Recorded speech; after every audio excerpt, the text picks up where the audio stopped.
It's beautiful that he's talking about the journey of hospitality and how the hotel development is happening within Africa. And it's great to see some of the proverbs in Africa actually start to speak to the things that we're speaking to in hospitality. The only journey that actually matters is the one that we are within. We have no other choice but to continue with it one step at a time. So to take us through that journey of hotel development within Africa even further, please help me welcome to stage Turab Saleem. A round of applause, please. Technology is changing fast at the speed of light. AI is revolutionizing the world. Car industry is changing fast. Telephone, every 6 months, there's a new technology. But unfortunately, our beloved industry, hotel, we are a bit slow in adopting this change. We are way below at the bottom. But now, it's not a matter of a choice. We have to change. It's a matter of a survival if you don't change. Because everything else is changing. If you don't, your efficiency go down to the bottom. Your productivity will go down. The returns on investment will go down. Your labor cost will increase. So you must adapt to the technology. So we have put something together how the hotel in the future is going to look like. So please, it's a 2-3 minutes video, and there will be a little bit of explanation later on. Before we start our panel, please, video.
The hotel of the future is not for you, it's for next generation, which is alpha. So if you want to plan for future hotel, you must know what alpha is looking for. So most of the hotels are planned with what I and you like, but it's not going to happen anymore. Now you need to look what alpha wants, and this is what we have looked into it. while looking at the future of the hotel. We need to carefully see what alpha generation wants. They're totally, so what are their attributes? What are they looking at, this alpha generation? They are technologically, they're way in advance into it. They're social media, they live in social media. Environmental conscious, they're creative, they're resourceful. They want to interact all the time, at any space, at any place. They need instant gratification. So if you have any loyalty program, any other incentives, they need to make sure they get an instant gratification. So it's not, I can bring those miles and 6 months down the road, I can gain X, Y, Z out of. No. Now they want to know exactly tomorrow what they're going to gain out of it. So it's a different mindset what you and us have today. There are 8 major trends that we tracked what's going to happen in future. Is it rooms? How the future, a room of the future is going to look like, way different than what it is today. Is this food and beverage? It will be different. Is it wellness? Very important component. We ran a survey and it shows how after COVID, wellness is close to this new generation. It's now woven into their system. Meeting rooms, this meeting room has nothing to do with how it's going to be in the future. Co-working spaces is going to be common everywhere, where the space can be used for multiple purposes, and it's like a community coming together. Material, future material will be very different. We will explain a little bit more. Operating models will be different too. Hotels, those who are used to run A to Z, everything by themselves, is not going to happen if you want to be productive, if you want to be efficient. In rooms, smart rooms we are looking for. We're looking for a room which people can feel personalization in it, technology integrated, and sustainable. Take an example of a room. You enter the room, the temperature, Mr. XYZ, it's his 8th visit, the room already knows what temperature you like in the morning, afternoon, and evening. And the temperature will fit by itself because AI has memorized the temperature. Lighting, room knows what lighting you are comfortable with. It will adjust to it, different time of the day. Music, TV channels, they will only play what you like. You don't need to play with it. It will happen by itself. It is already happening, not all in one hotel, in a multiple different hotels, different aspects, it's already happening.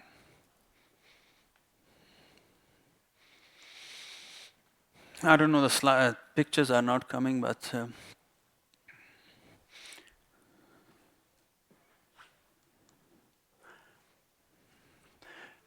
neuroadaptive, you need to make sure it's not only physical elements, but also neurological, what clients are looking for, what makes them comfortable. These all elements need to be woven into your design. Technology is a key. There is no check-in, check-out. You don't even have a counter for check-in, check-out. There's no key. It's all integrated into your watch or telephone. You like anywhere, any other way. You pay online, you check in online, you open your door through the same online keys. You will not have the check-in, check-out counter.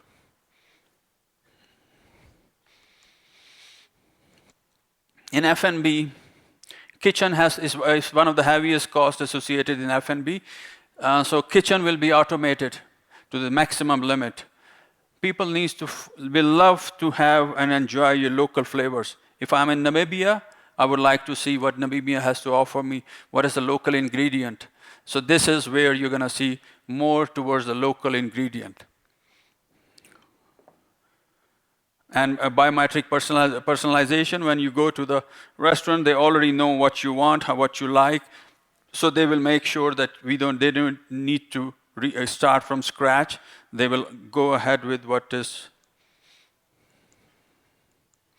Wellness is a holistic approach in wellness. As I said, after COVID, people are too much, have wellness is one of their main priority. And it is on the top 2 priorities in terms of choosing a hotel, is F&B, technology, and wellness will play a major role in future in terms of selecting the hotels.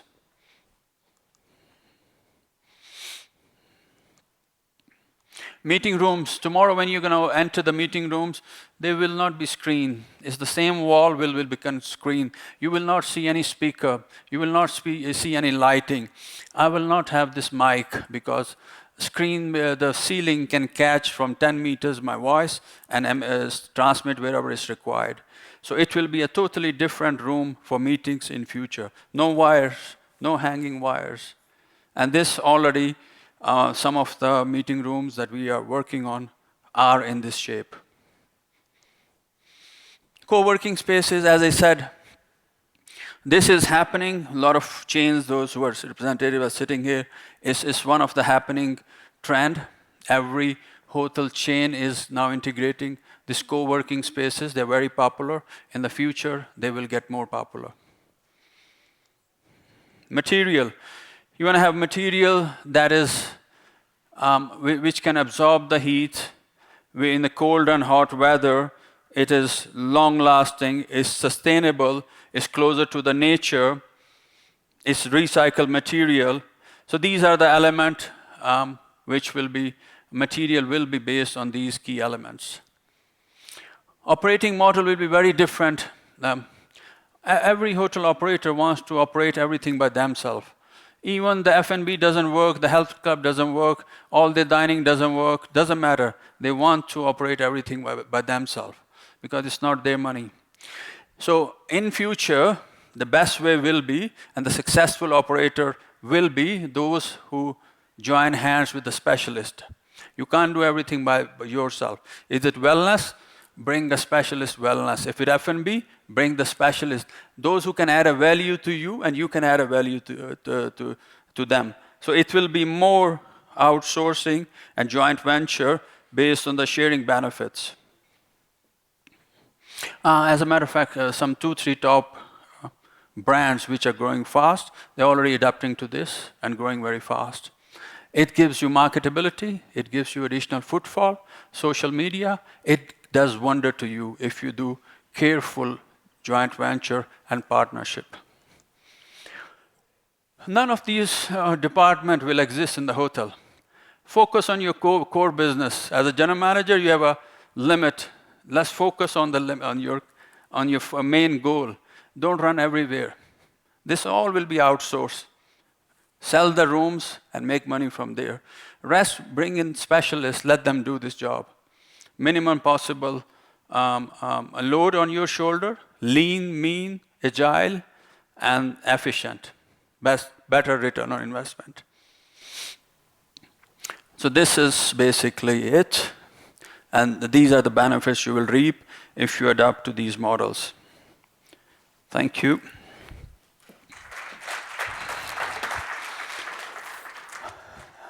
With my colleague just mentioned earlier, 92,000 rooms in the pipeline. There's quite a lot happening in this continent. Not as much as in US, China, or Middle East, but still it's a lot for this continent. So with these new keys that are coming in the region, it has own benefits, it has its own potential opportunities. So let me bring our two specialists. We have Erwan Garnier, Senior Development Director from Radisson. Please join in. And we have Paola Musoni from Rwanda's Social Security Board. Please join in. A lot of action in the region, a lot of growth factors. Let me start with the lady. What do you see in terms of trends in this hotel which are developing in the pipeline? What are the key trends? What do you see? What sort of, like my colleagues were earlier mentioning, there's a lack of mid-market hotels in the market. So what other trends you see which are taking shape in the region with this 92,000 rooms coming to the market? Thank you, thank you. I think in Africa in general, I'll start with that. I think the trend is definitely going to be ecotourism. I think that's something that I'm seeing a lot in Rwanda, and I think overall it brings people and eco-friendly tourists to the country. I think that's I think that's the major trend that I'm seeing. But in order to achieve that, we need to make sure that as a continent, we are having a visa regime that can attract investors and tourists. I think, you know, that's what I would say for that. Erwan, you are also, Radisson has quite a few hotels in all across in different part of the continent. What do you see? What are the trends? You know, Africa is a large continent, 54 countries, so the trends can be very diverse from one part of the continent to another. We entered the country in 2000, so we see the trend overall is, as you all know, it's a business market. But the trends has grown over time, especially with COVID, has accelerated trends that were existing. So we see conference center being plugged into business hotel, reinforcing the existing business segment. We see the growth of leisure within the business segment because of the COVID at the time, what we call bleisure. So we see more and more successful hotels blending business and leisure as one unit, whereas before there was a business hotel and a leisure hotel.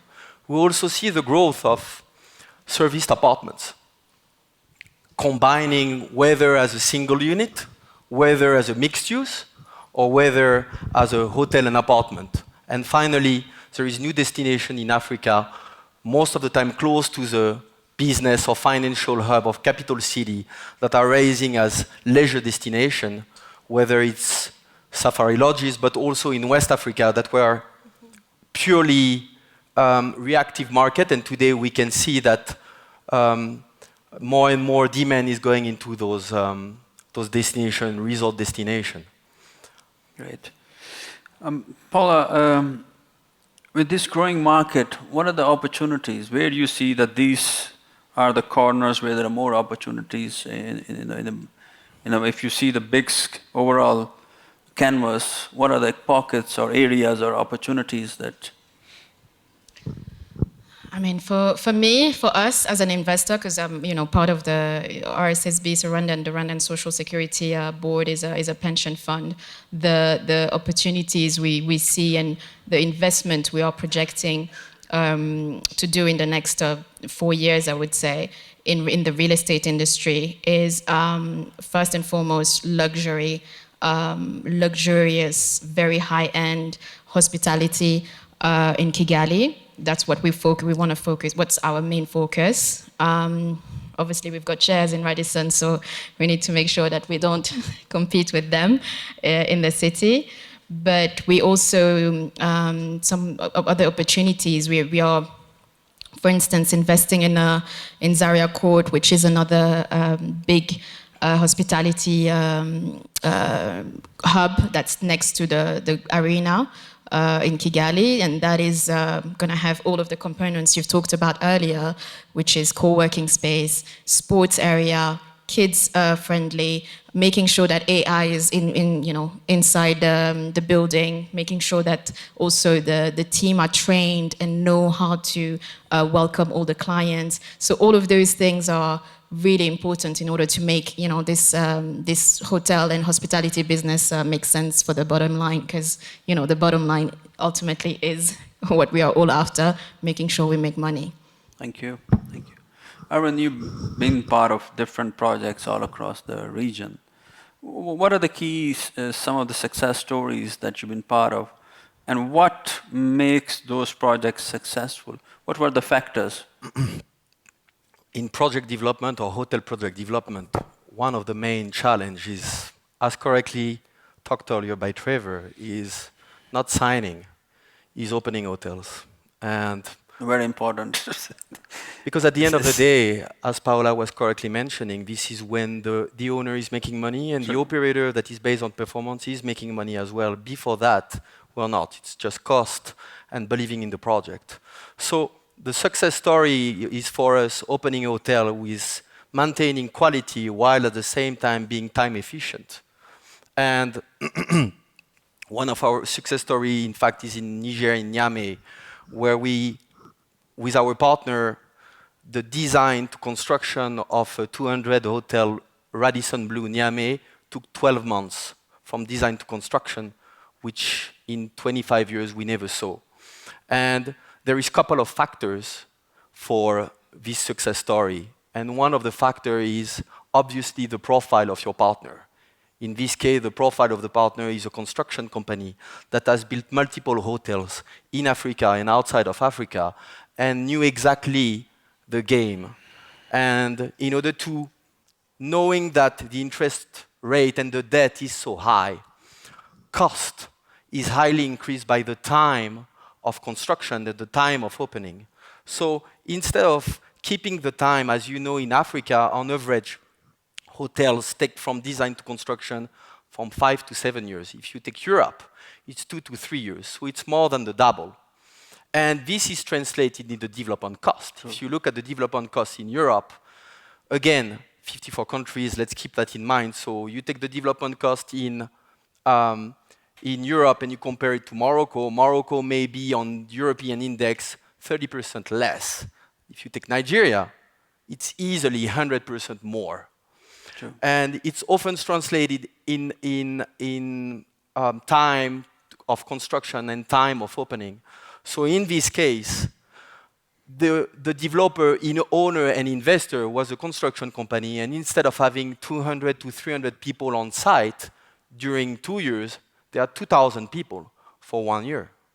And obviously, it gives results. True. And the financial outcome was there. So we have other success stories. We recently opened the Radisson Livingstone with another owner that was not as experienced and took 20 months or almost 2 years. So this is our aim. Our aim is to support the owner as a one-stop shop. And for that, provide support from as early as possible into the game in ensuring that the site is making sense, that the whole fact sheet and business case is making sense, and obviously identifying together the right professional team that understand the market and understand. I think it's $1 million one word that you mentioned. Choosing a right partners, it matters a lot. It's not always cheaper is the best one. Sometimes it might be more expensive. But imagine what you just mentioned, a project which can last 3 years with this professional team who has done hotels after hotels after hotel. They managed to finish it in half of the time. Imagine the saving for the owner. It's just choosing a right partner matters a lot. So cheaper is not always the best option, is experience. If it is a hotel, who has done hotels so many times that now they can close their eyes and deliver you what you want. Very important point, thank you. Paola, in terms of supply chain, with so many keys coming in certain part of Africa, do you think the region can cope, or certain part of this Africa can cope up with the supply chain support to the projects?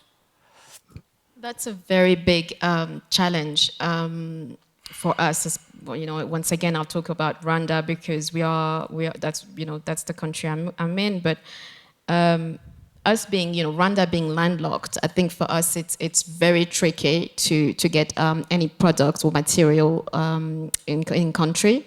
On top of that, you've got also import tax, which is another struggle.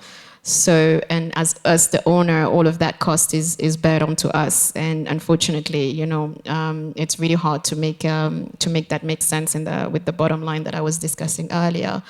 So, trying to, build those factories, we are doing that. We are doing joint ventures with companies, European companies.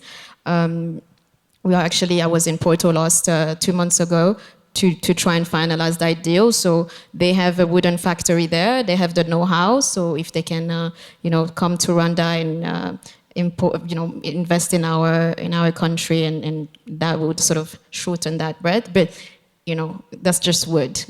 To build a hotel, it includes a lot more materials. So I think for me, it's still a struggle. I haven't got the answer for that. Yes, even we haven't got the answer. So we are working in different parts of the world. Wherever there is such a growth, with the growth, there is always a supply chain issue, and you learn as you go. So there is no such easy way. it is a tricky area. You're already there to take a mic away, one question each, and then we are out of here. Thank you. No? Okay, then thank you. We have to say thank you because she is now here and asking. All right. Thank you very much. Thank you for your time. you. Appreciate it. Thank you.